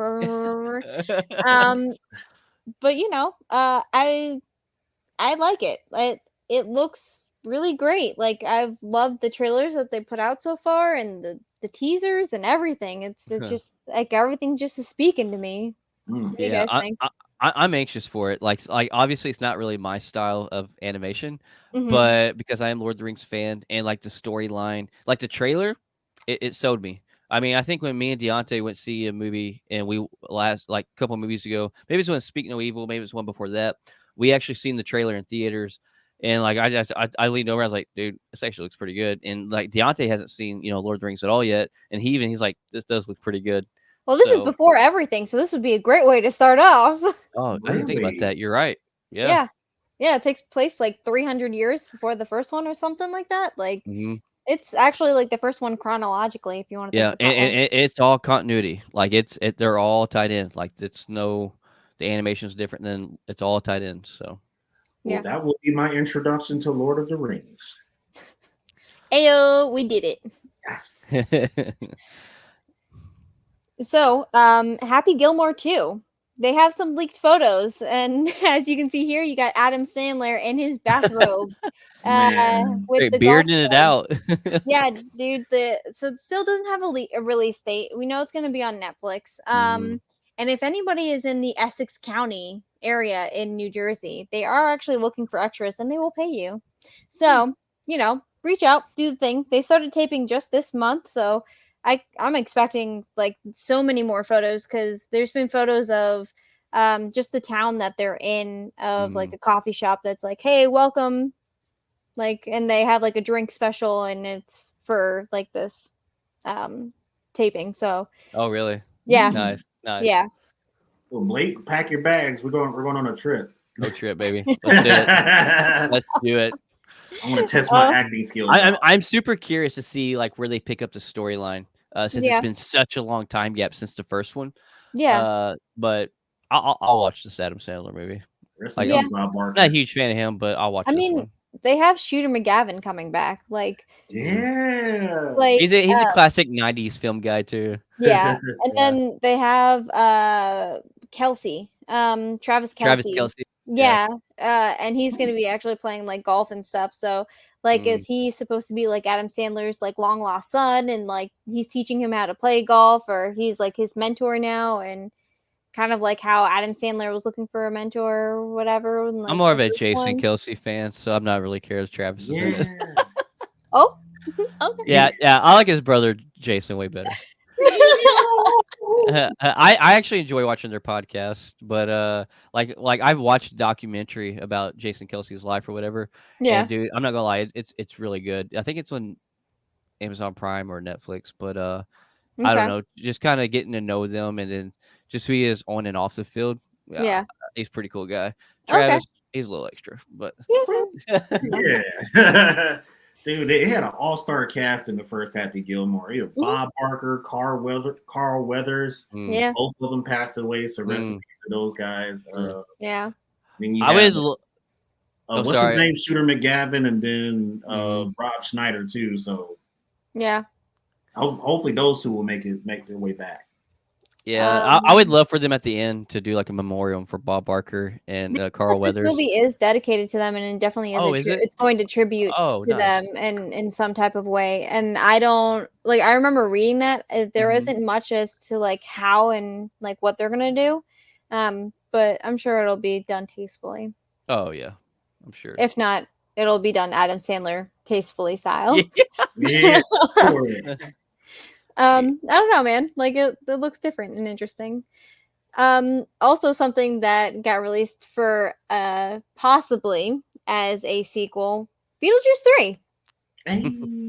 We knew it was coming. We knew that Beetlejuice 2 was done so well in theaters. And there's even like an article still saying that it beat out Transformers in theaters. Like, so on opening weekend. Yeah. Oh, okay. So the producer of Beetlejuice 2 thinks that the juice has one more left in him, is how he said it. So the juice is loose for the last time. Hopefully. But there's that. Maybe I don't know how I feel about that. I don't either. Like, obviously my ass would be in seat to watch it, but like maybe they will take some of the maybe some of the criticism they got from the second one. They will listen and kind of do a redemption arc. Kind of make it a little bit smoother, line out.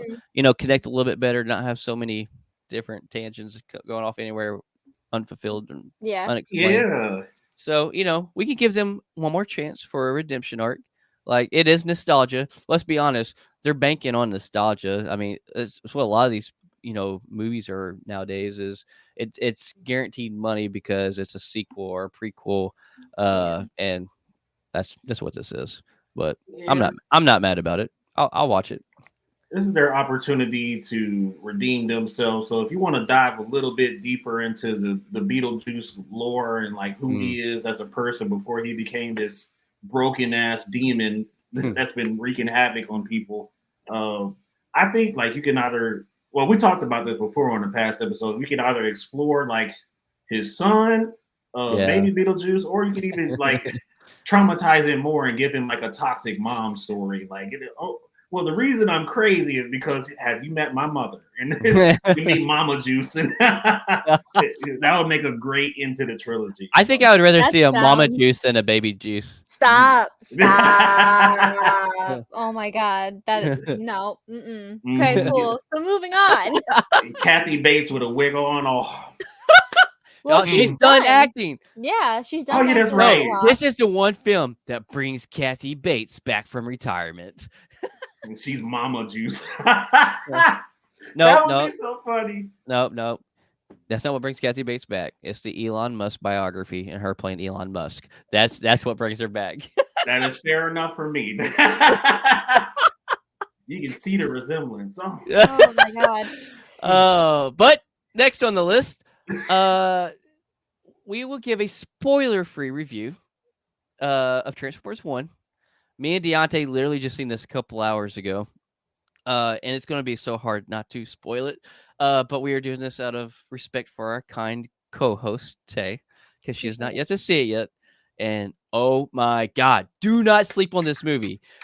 Like, I expected this to be good. I mean, obviously it's getting great reviews, right? Animation's not bad, you know. I did not expect to walk out of this movie so pumped. We all know this is a storyline of, you know, how Optimus Prime and Megatron were best friends and how they grew to become enemies. That's the big base, you know, of this story that they've marketed. And let me tell you, it is done so beautifully. There's been like we got hyped all through the movie. There's a couple of moments, sentimental moments that gave me goosebumps. Like, I'm not even gonna lie, and like there's two end credit scenes. There's one like right off the bat that's just kind of funny. And there is a pretty important one at the very end, and it's been confirmed by the creators that this is a reboot of Transformers and not a continuity story of the live action. Nice. So I pray to God that this does great and they keep making this, continue this series. Go ahead, Deontay. Like, it's so hype. God, and we found out like while watching the credits that this was produced by Michael Bay. So I went in doing absolutely no research. Yeah. We were sitting on Michael Bay until the credits came on, and then he's like, we're like, oh well, damn. Well, I can cut my tongue out. Damn. Like, damn, man. Like, this is his redemption arc, apparently. Because this animated series is just, like, on par with some of the greatest animated movies we've seen in a while. It's that good. Like Deontay made a statement that he's like, I wouldn't say, I put this on the equal playing field for his Into the Spider-Verse movies. And, like, I have to agree. Like, 100%. So now I got to ask, which one of you cried? So I didn't. We didn't cry. I didn't get tears, but there was some emotional moments where you're no like, tears of joy either. It was just no. There's Dangerous. only one movie that's ever made me do that, and that's Endgame. So on tears of joy, I've never had a movie make me cry for happiness except for Endgame, and that's when them portals were opening, baby. And like he says, Avengers Assemble and Cap on your left. Oh. Ugh, I got chills just to talk about it. Anyway, I stood up in that auditorium cussing. Yeah, fuck yeah, Black Panther. Fuck yeah. Yes. Oh man. But anyways, Transformers. So freaking good. So there is one minute spoiler I want to share. No. It's not. It has nothing to do with the storyline at all. So the cast in this is stacked. John Hamm plays Sentinel, which is the main bad. We get Chris Hemsworth, who plays Optimus Prime. Who plays Megatron? He's the guy from Eternals. Henry. Yes. And we get Keegan-Michael Key from Key and Peele, who plays Bumblebee. Yes. Yes. Oh my God. I love him as Bumblebee. I love this. So Bumblebee's kind of eccentric and talks a lot, right? What? Yeah. So he shows them there's a scene where he's like, oh, he's in this like very bottom tier scrap area. That's where he's been abandoned to take care of trash. He's built out of trash these 3 looking robots that aren't really robots, and he has names and he talks to them, but they're not even alive. Like they're just piles of trash. Okay, like Wall-E. Yeah, like one's named Steve, and and then literally we all know from Key and Michael P. We all know from Key and Peele that, you know, the skit B-Lock A Ron, the teacher, you know, he literally names one of them A-Tron. No!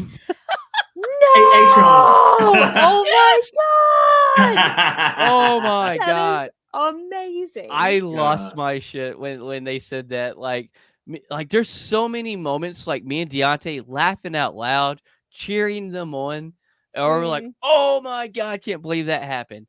All through the movie.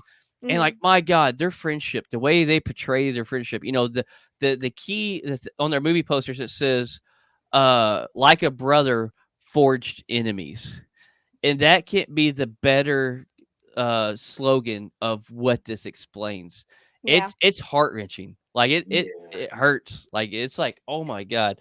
But their friendship at the beginning and the brotherhood that they have is so wholesome. Like Deontay's like, this is wholesome. Like that's a perfect word. It's so wholesome and great.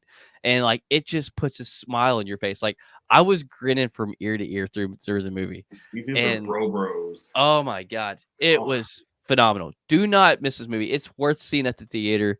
If you can't, like, definitely stream it when it comes out. But like, do not watch it.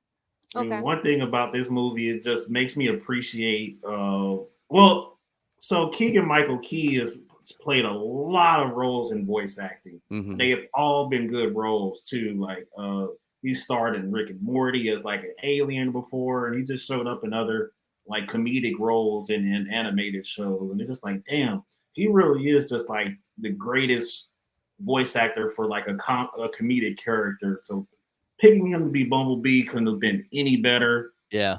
You had Scarlett Johansson; she played Alita. Yep. Yeah, we had Steve Buscemi, Lawrence Fishburne. Oh, that roster was off the chain. Yeah, too. they did amazing. Like Yeah. Statcast. Oh, so good. Like I would go back and see it a second time for at least theaters. Like that's how good it was. Yeah, if you're a Transformers like childhood fan or you just getting into it, like this movie will treat you good. It will. Yeah, I feel like this is like you can love the Transformer lore, be a huge old head fan, but then also can be brand new into it, and it's you're going to love it no matter what fandom you come from or if you come from no fandom. It's so good. 10 out of 10. 10 out of 10 for sure. Damn. Well, now you guys have just totally convinced me. Yeah. Oh man, man, yeah, 100%. This is my first 10 of 2024. This is the first movie I've given a 10 out of 10 to. Yeah, I would put this movie out of animated and live action, probably one of my top 3 favorite movies of this year. Facts. Yeah, 100%.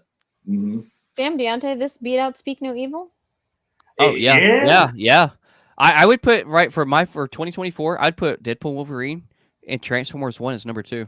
I really would. Yeah, if I would have seen Deadpool and Wolverine a few more times, I'd be able to like compare them and go back and forth a little bit. Yeah. But right now they're like neck and neck. It's just like I like Deadpool for the raunchiness, but I like Transformers for the nostalgia. So it's just like, how do I pick one? Got it. Let's see. Next on the list. So they're coming out 28 years later. Yes, they are. So we had 28 Days Later as the original film. I'll let you kind of talk a little bit more detail about this. So after they had 28 Days Later, they had 28 Weeks Later. And that came out back in what I want to say is 2007. And then so because there has been such a big gap, they decided that they're going to name this one 28 Years Later because they didn't want it to be like months. So like it's actually kind of funny. But they are coming out with it in June of 2025. And this is the first blockbuster movie that's been just shot on an iPhone 15 to be exact. That's wild. I'm anxious to see how this turns out. I need to get caught up. I watched the original 28 Days Later a long time ago, but I need to watch that one in the second one to kind of refresh my memory. 28 Weeks Later is on Hulu. 28 Days Later isn't on streaming on anything. Gotcha. And like if I remember correctly, it's a zombie movie, right? Yeah. Yep. Yep. Yeah. So I love me a good zombie movie. Was it zombie or vampires? It's zombies. So 30 Days a Night, I always get them mixed up. That's Vampires with Josh Hartnett. Yeah. Like I don't know why, but that movie always pops in my head when I hear about this film. I don't know why. I think it's just because it's a a number and a days type thing. But. Yeah, it will every time. So next on the list, James Cameron gives us a little bit more insight on the Terminator project. So. We kind of talked about this, I think, a couple episodes ago, where he said, he's going to get back and do a Terminator project. But here recently, if I can remember this off the top of my head correctly, he is not going to use a lot of the original characters and a lot of the original storyline that we're used to in all of these Terminator things. He's going to kind of take a base off this in like another area during the time periods of the Terminator stories. So we're going to get new characters. Like we kind of know obviously what Terminator is, but we're not getting the Schwarzenegger Terminator. We're not getting, I think, Sarah and John Connor. We're kind of, well, honestly, kind of like how we got Terminator Zero, the animated series that was pretty good. You know, we get completely different characters and people from a different area. That's what he's going to do, but live action. Right. Yeah. So, he said he was going to take the bones of the old ones and create something new off of that. Yeah, I'm excited. I'm ready for that, and I'm kind of glad he's doing that because I don't know, for Terminator Zero, it worked for me. I mean, there's things I liked and didn't like about it, but overall I enjoyed it. And one of my main things that we said when we talked about was I would have loved to have seen that in live action. And so, yeah, I'm excited about this. Dude, all you need is like Skynet and like an onslaught of Terminators at a factory, and then one of them gets sent off on a mission to travel back in time to blow some shit up, and you good. You got a Terminator movie right there on your hands. That's 100% iRobot, but I love iRobot. Yeah, no, I mean I did too. I'm cautiously optimistic. Like I'm just kind of like waiting to see, like, because we don't even have a date or anything to go along with this, because he has still the 2 other avatars that are supposed to come out, and then he also has the Hiroshima thing that we talked about last week, the last train to Hiroshima, and and then now we're also talking about this. And when's he gonna have time to do this? I do not know. I don't know. He's doing Avatar Fire and Ash currently as we speak. Yeah. And then like we said last week, like you were saying, he's squeezing the Hiroshima one in between that one and the next one, which we don't have a title for yet. So it's like, dude, is this going to be like 5 years from now? And then he literally just came out with a Netflix show called Twilight of the Gods. Oh, so he's also doing that. And I'm pretty sure that just got renewed for a season 2 on Geek Week, but I would have to go back and look. Yeah. But I don't know. I don't know when he was like out there promoting that show, and that's when he talked about this. And I'm just like, what are you doing? When are you doing this? Do you sleep? Do you have a clone or what's going on? Yeah. But next on the list, Zack Snyder. I feel like, since the DC's had its reboot, Zack Snyder's doing everything he can to get in these reports and in the limelight of news. But next Zack Snyder's news will drop this time is he said that he's doing a 300 prequel series, which I liked the original 300 movie. The second one wasn't bad. But yeah, this is going to be a season 1, or at least a 1 season type thing, right? We don't really know like what that is, and I totally misspoke on James Cameron, because Zack Snyder is the guy that did the Twilight of the Gods. Not bad. Okay. Hey, you corrected it. That's all that matters. Yeah. So we don't know like what is all happening with this. The plot was kind of like, it's like King Leonidas, who was played by Gerard Butler, is like, and like how he got his reputation to be as like grandiose as it is now, for that 300. So like that's all we don't have a date. We don't have anything. We know it's a TV series. Yeah, that's pretty much it. I think Zack Snyder's just trying to talk in front of these interviewers to keep his name fresh. Right. Maybe. Yeah. I got another project and another project and another project. Yeah. And guess what? They're all getting director's cuts. Yeah. It's like, all right, Zach, take a break. Go on vacation for a little bit. But this means we're probably getting a whole bunch more airbrush 6-packs. So that was one thing. Like the people that played in 300 movies, like they were fit, but it was actually a thing that they would airbrush everybody's 6-packs to insinuate them more to look bigger than what they were, and so that's kind of like the running joke is about airbrush 6-packs. Oh god. Yeah. So The Boys, season 5, we finally got some news about it. We actually heard that the David, am I saying that right? David? Yep. Diggs. Yeah. He has officially joined the cast as an actual person of the cast. The role is unknown at this point, but where you might have seen him is Hamilton. He won a Tony for that, and then he was also in Invincible. So we know that like season 5 is probably coming out in 2026. Gen V is going to come out in 25, and then we have Bot Rising that's going to probably be coming out in 27.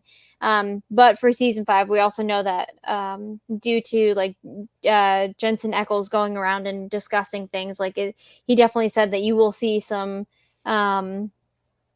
Soldier Boy in this season. With how it ended. So do you think they're going to, Daveed Diggs, like, I know he's an actor, but, he was in Hamilton. So do you think we're going to give him a musical note in The Boys season 5? Or you think he's just going to act, like probably some kind of hero villain role? That's very interesting because I'm looking at his resume right here, and this dude's been nothing but like childhood favorites. Like he's a part of the Trolls movie.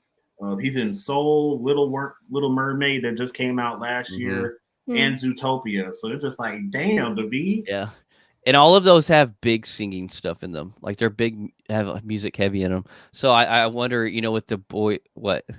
Zootopia doesn't. Zootopia's got music all through it. That's Shakira. She's the main focus of her music in that. Yeah, well, they don't. Well, you're right. So Zootopia, the characters aren't singing. It's got good music in the background playing. Let me rephrase that. I am so wrong on that. You are right. I'm sorry, my face cannot lie right now. No, like I was saying, like for some reason, Zootopia I relate with music because it had such a killer soundtrack. Yeah, but it was a soundtrack, not the characters singing. So you're good. Yeah, I haven't even seen his movies anyway. I think the one live action movie that I'm familiar with is Blind Spotting. So I was like, oh, okay, so he's in Blind Spotting. But out of all those movies, Trolls is my favorite, dude. Trolls, the characters sing bangers. I love Trolls. But to go back to your question for like what you think he's gonna do in this, I don't think he's gonna sing. Like I don't think he's gonna have any type of role with that. Like maybe that's his like superpower, and that's how he gets his powers. Then he like some kind of sound wave power. Yeah.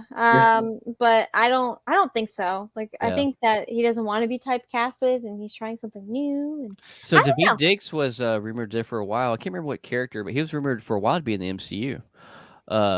I don't remember what character he was being rumored for, but it ended up not being true. I was kind of excited to see him come into the MCU if that was possible because he is a great actor. So yeah, like I got these photos of him right now. Like I haven't seen too many photos of him, but now I'm looking at this shit. It's like this motherfucker is literally Killmonger. He's physically Killmonger, and y'all casted Michael B. Jordan with glued on dreads. What? Why? How dare y'all? How dare y'all? We had Daveed Diggs this whole time, but this dude's been like maybe he was busy doing Hamilton or something at the time. We don't know what his schedule was like. Yeah, I'm giving Ryan Coogler some shit, but man, it's like all these photos of him, just the longest hair. He's jacked. He could have stood toe to toe with freaking Chadwick Boseman, and he would have looked exactly like comic book Killmonger. So damn. That's crazy. So actually, just a few hours ago, Disney kind of like released a couple of actual like release dates. So back at D23, we heard about 2 different things, and they actually released the dates for those today. So Dream Productions, which is Inside Out like spinoff, it's going to have just a 4-episode miniseries, and that's going to be on December 11th. And then The Win or Lose is the other one with the guy with like the coach looking dude. There's going to be 8 episodes of that, and that's going to be in February of 2025, February 19th of 2025. So those are a couple of things that you can look for that is coming soon to Disney Plus. Got some official dates finally. Yes. Yes. So I'm excited to see the Dream Productions. Yes. Like the Win or Lose, it's kind of I don't really care, but the Dream Productions I'm anxious to see. Yeah, and they just announced it ahead of like this week. We have Inside Out 2 coming to Disney Plus. So nice. Yeah, so get on that and watch it, and you watch both of them, and then we can talk about it. All right, y'all ready to jump into some gaming? Absolutely.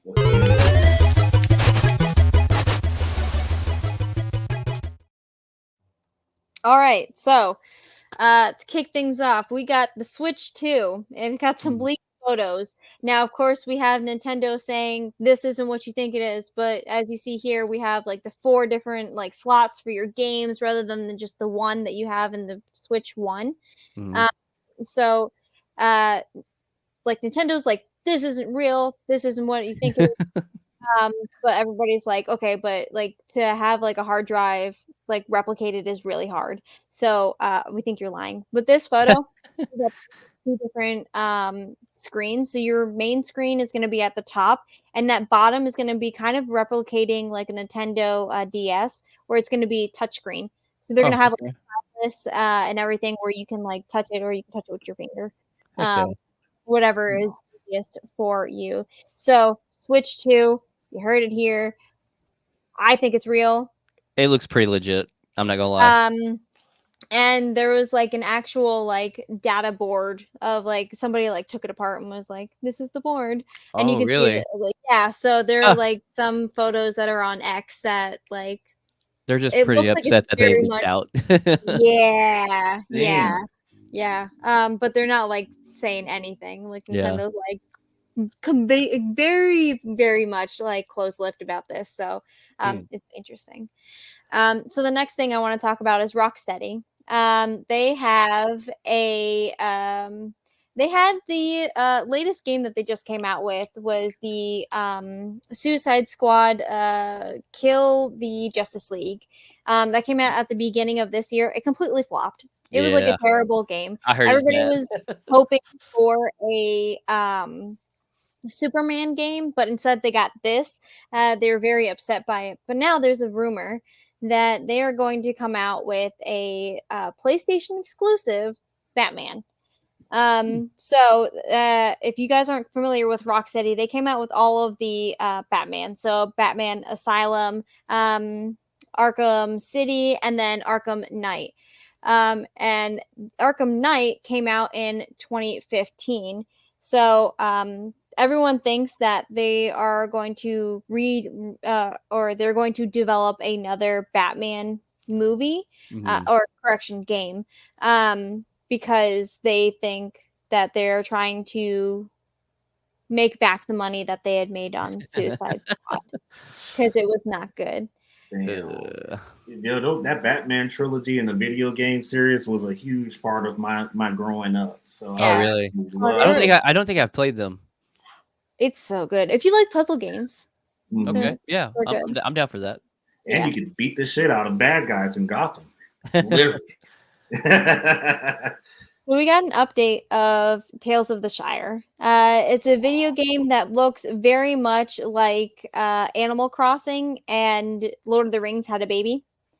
This is your game. So it's coming out on PS4, PS5, Switch, Xbox One, Series X and S, as well as PC. So all of the gaming consoles, like this is coming to y'all. At first, it was supposed to come out at the end of 2024, but as we are here now, we see that it's not coming out, and now it's being Rolexed or pushed to the right. So it's coming out in March 25th, 2025. So they had a 16 minutes of gameplay released. So you got to see like how they changed the look of the character, and then them walking around that town square that you got to see in that second photo. And it looks great. Like I really liked Animal Crossing, so it's something that I am totally down for. Can't wait to see like what they do with it. I love Lord of the Rings. I can't say that enough.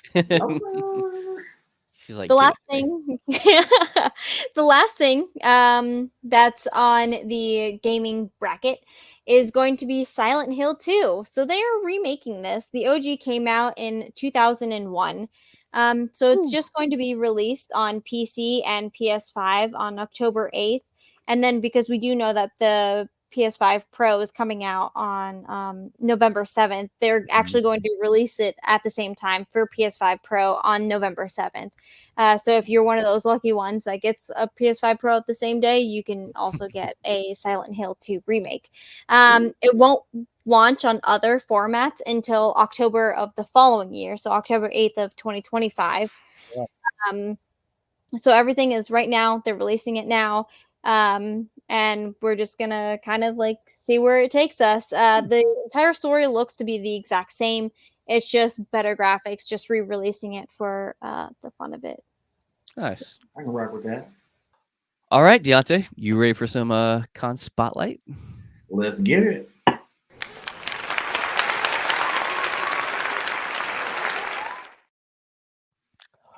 So, ladies and gentlemen, we got 45 days until the amazing Con Aloha takes place Nice. in Honolulu, Hawaii. So the dates for this will be Friday, November 8th, and it'll go all the way up till Sunday, November 10th. The address for this will be at the Hawaiian Convention Center, 1801 Kalakua. I'm probably going to butcher that name, but you can Google Maps this, and it'll get you right to where you need to be. The website to where you can get your tickets from is amazingcomicconaloha.com. So a little bit of details about the tickets so far. So Friday and Sunday's general admission will be $25. So pretty good deal. Pretty good deal. Then Saturday's general admission will be $35. You could get a 3-day pass for $65. The VIP package is $150. Free admission for kids all throughout the weekend. Oh, nice. Upgrade to the kids VIP package for another $20, which gets you early entrance and a swag bag with lots of goodies in it. Gotta get a swag bag, man. Yeah, absolutely, man. It's a very fairly new, I would say, like, since this is pretty far out, they haven't announced every guest yet, like their main attractions, but they have a good mix of like voice actors and artists.